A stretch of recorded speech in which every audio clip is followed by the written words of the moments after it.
Hoje, 5 de agosto, é comemorado o Dia Nacional da Saúde. A data é uma homenagem ao sanitarista Oswaldo Cruz, que nasceu nesse dia e tem uma grande contribuição na erradicação de epidemias, como a febre amarela e a varíola. Cruz também teve uma participação importante na organização de ações de saúde pública no país há mais de 100 anos. E como será, atenta aí ao fato, como será que está a saúde pública hoje no país chamado Brasil? Aqui em nosso estado, como está a situação em Santa Catarina? Bom, esse é o tema da nossa entrevista aqui no Jornal do Meio Dia. A gente recebe a presença do médico Carlos Seara Filho. Ele é presidente regional do Sindicato dos Médicos de Santa Catarina. Doutor, seja bem-vindo. Prazer em revê-lo. Obrigado, Alexandre, igualmente. Então, para o nosso cidadão que está ligado com a gente, telespectador, como é que está a situação hoje da saúde neste dia que comemoramos o Dia Nacional da Saúde no país chamado Brasil? Bom, Alexandre, se a gente fizer uma análise geral, né, a saúde pública brasileira, ela não é boa, né? Mas nós temos muitos pontos positivos, a gente não pode ser só negativo e falar. Tu citasse aqui Oswaldo Cruz, nessa parte epidemiológica e de prevenção, nós temos boas campanhas de vacinação, de erradicação de doenças, de controle de doenças, de epidemias e de endemias. Tem coisas que são muito boas, tem coisas que ainda estão muito ruins, ou pela dificuldade de gestão, ou pela localização, pela região afetada. O grande problema é que o Brasil hoje, ele tem uma deficiência crônica de gestão na saúde, né? A gestão da saúde pública no Brasil, pelo menos no tempo que eu estou envolvido com a medicina há 34 anos, né? E eu tenho visto o quê? Que ela está muito relacionada à política partidária, ou seja, existem planos de governo, como eu acabei de citar. Esses têm sido mantidos, de prevenção nessa área. Mas a parte de assistência à saúde, ela está muito ligada a essa parte política da coisa. Então, nós temos hoje no Brasil uma grande parcela de gestores que não tem noção básica nenhuma do que é... Ou seja, não são técnicos. Não tem noção nenhuma do que é saúde pública. São administradores, talvez até Pode andar de administração, até podem, da sua empresa, da sua família. Mas em termos de saúde, eles não têm noção do que é uma saúde pública, eles não conseguem muitas vezes entender o que é uma doença e o que é uma prevenção, certo? Então, entra num bolo e aí o que acontece? A gestão fica ruim, o dinheiro é desperdiçado ou mal versado. E aí, consequentemente, quem é que sofre? A população.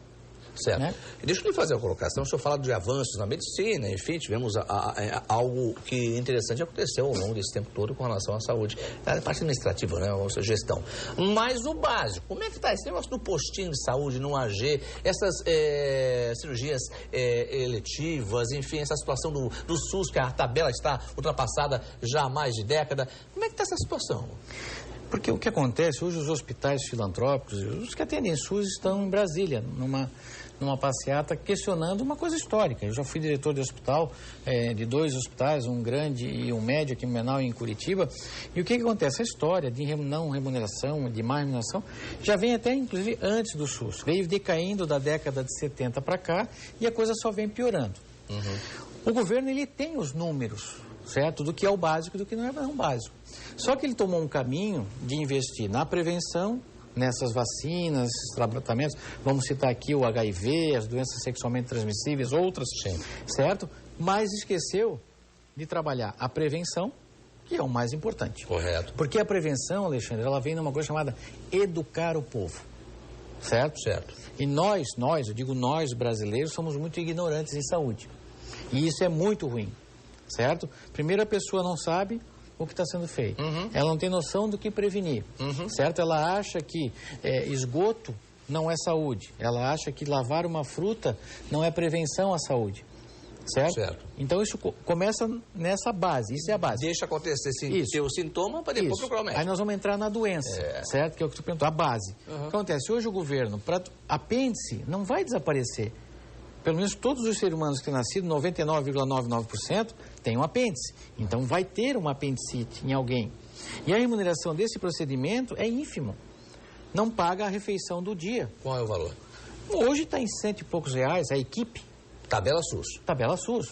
Anestesista, cirurgião. R$100 e poucos. Equipe. Todos. Equipe. A equipe é composta por quantas pessoas? No mínimo tem que ter um cirurgião, um anestesista e um circulante. São 3. E a pessoa que ajuda a passar o material. Talvez nem R$50 para cada um.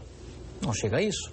certo? Aí tu pegas um transplante, certo? Dependendo do transplante, pode chegar a 100 mil reais. É importante o transplante? Óbvio que é, mas é uma pessoa.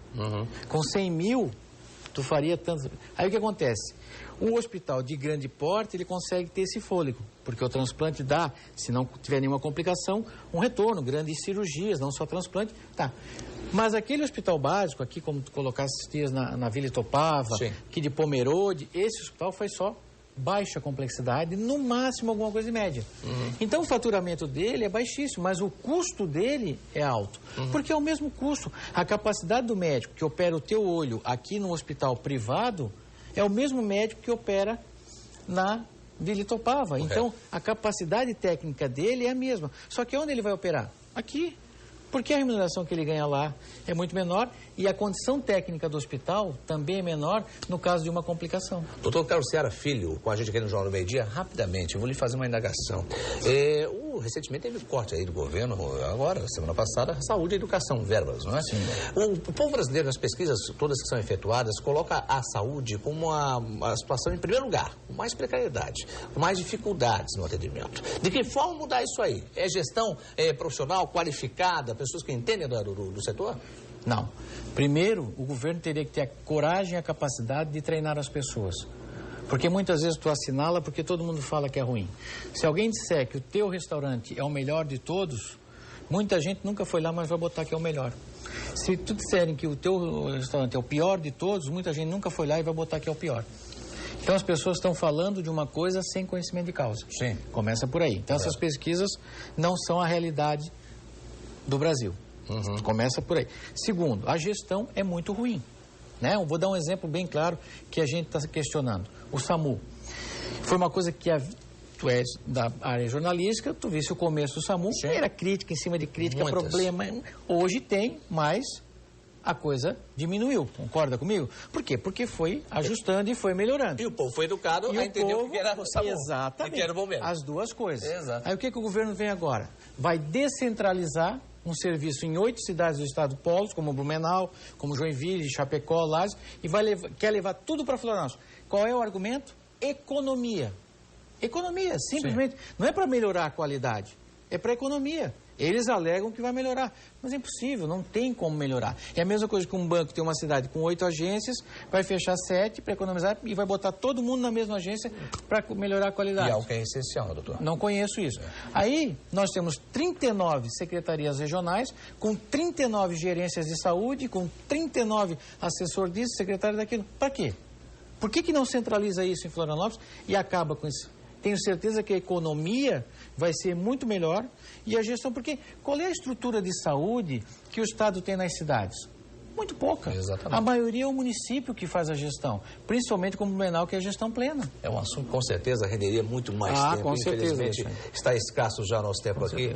Mas um prazer imenso revê-lo mais uma vez. Obrigado. E estar com a gente aqui na RTV Record para falar de uma forma tão clara, tão explícita para a nossa população, que muitas vezes acaba sofrendo uma atitude política e acabam esquecendo a questão técnica. Por exemplo, como a situação do SAMU e a questão da saúde nesse país que é tão essencial. Um abraço, doutor. Um abraço. Obrigado pela participação. Carlos Ceará Filho aqui com a gente na tela do meio-dia, trazendo informações. Ele que é presidente regional do Sindicato dos Médicos de Santa Catarina.